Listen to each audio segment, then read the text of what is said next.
I'm just wondering how you guys over at Goldman are thinking about the situation with the ECB at the moment. What are the conversations generating? Well, it's very similar to what was touched on before. It's that balancing act the ECB is trying to do of give some clarity that they're going to gradually ease policy without getting financial conditions to tighten so much. And that was the surprise, I think, to them when Mario Draghi announced this last month, is that actually markets reacted pretty sharply. You know, the euro's up 1.5% since then. Financial conditions have actually tightened. So what we're looking for today, I think, is to try and balance that out a little bit to give some sense. Yes, they're still going to proceed with the taper.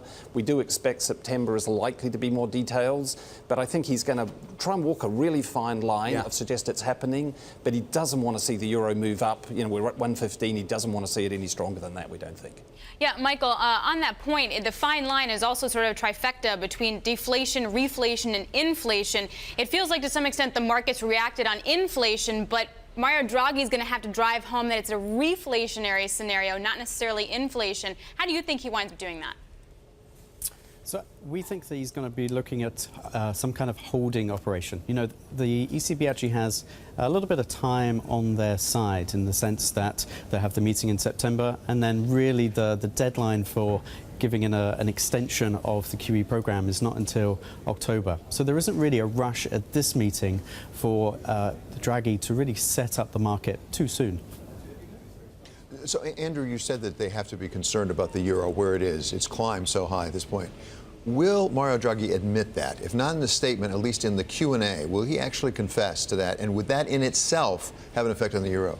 Well, I think he will reference financial conditions and the broad tightening that's taking place. The central banks typically, of course, don't like to comment on exchange rates specifically, so I think it'll be an oblique reference to that tightening, but he'll be very clear not to give a sound that we think the euro's too strong or too weak. So it'll be oblique, but I think it'll be there that this tightening has happened is detrimental. And of course, it impacts their inflation forecast. And if you go back to their last inflation forecast, the average euro exchange rate was around 109.